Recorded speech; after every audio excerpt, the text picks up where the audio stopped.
Tonight on Jet Gear, we take not to the skies, but to the seas. This is a ship, not some puny yacht or a freighter. No, this is a floating fortress designed to launch fighter jets, carry helicopters, and on occasion blow up spectacularly. But we'll get to that in a moment. Welcome to one of the largest and most famous aircraft carriers ever built by the United States Navy. Let's start with the basics, shall we? The USS Forrestal was commissioned in 1955. Back then, it was a ship of the future. 160,000 tons of American muscle that could carry 70 aircraft and strike fear into any adversary within 1,000 miles. And when you consider it served for 38 years, you begin to appreciate just how enduring this ship was. But I'm not here to admire the Forrestal from a distance. Oh no, I'm here to test it, in a manner that I suspect the US Navy didn't quite intend. So let's dive into some proper Clarkson-style tests. And no, we're not just doing the usual how fast can we go and how quickly can we turn stuff. Oh no, we'll be testing hull strength with an impromptu ship-to-ship collision. We'll see just how fast she can go, and we'll finish it off with an emergency turn maneuver, just in case you ever find yourself in a naval battle and need to avoid a missile or two. And for good measure, we'll try beaching a Russian aircraft carrier. Because why not? Right, so before we get into all that, let's talk about the history of the Forrestal. This is not just any ship, it's a legend. The first of the supercarriers, this ship marked a new era in naval warfare. In 1967, it was involved in a catastrophic accident, which, let's be honest, is probably the most famous thing about it. A deadly fire broke out on the flight deck during the Vietnam War, and tragically over 130 sailors lost their lives. But despite that, the Forrestal carried on, continuing to serve until its retirement in 1993. It was a fighter, a bruiser, and like any good bruiser, it had the scars to prove it. Right, let's see if this thing is built like a tank. We're going to simulate a Forrestal's worst nightmare, a ship-to-ship collision. I've been told the hull can take a beating, but we'll find out just how much punishment she can withstand.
And more bumper cars.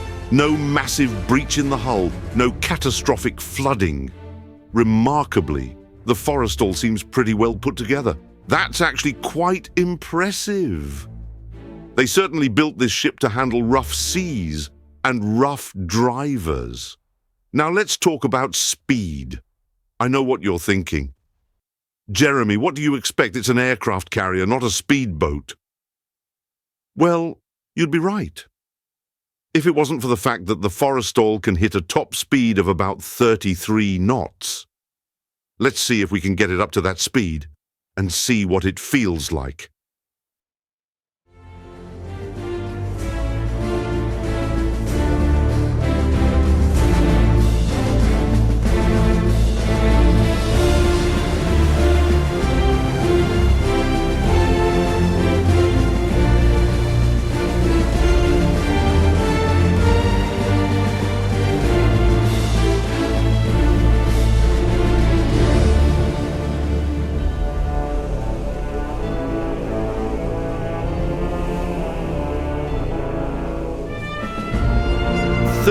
33 knots.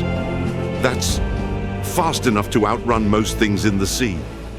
And let's face it, if you're driving a 60-year-old ship and it can still do 33 knots, you've done something right. Now, let's see how she handles an emergency turn. In naval warfare, this could mean life or death.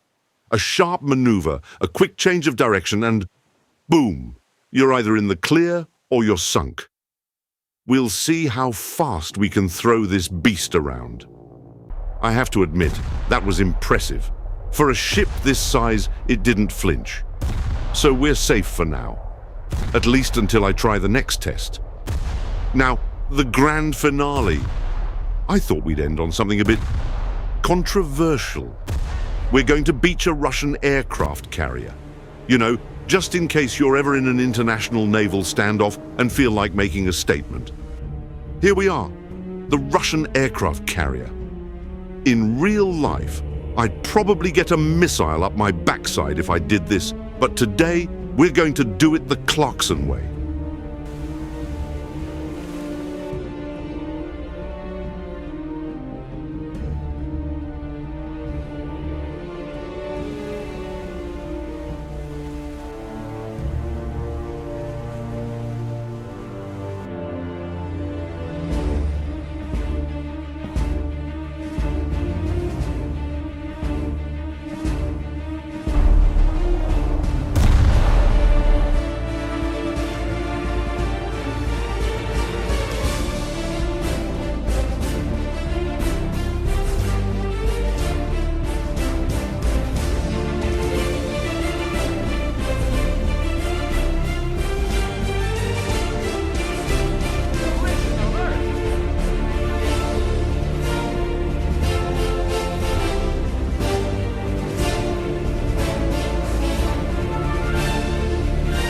There we go. That's how you do it. A Russian aircraft carrier. Beach it. And if anyone's offended by this, well, they probably haven't seen the Forrestal in action. So there you have it.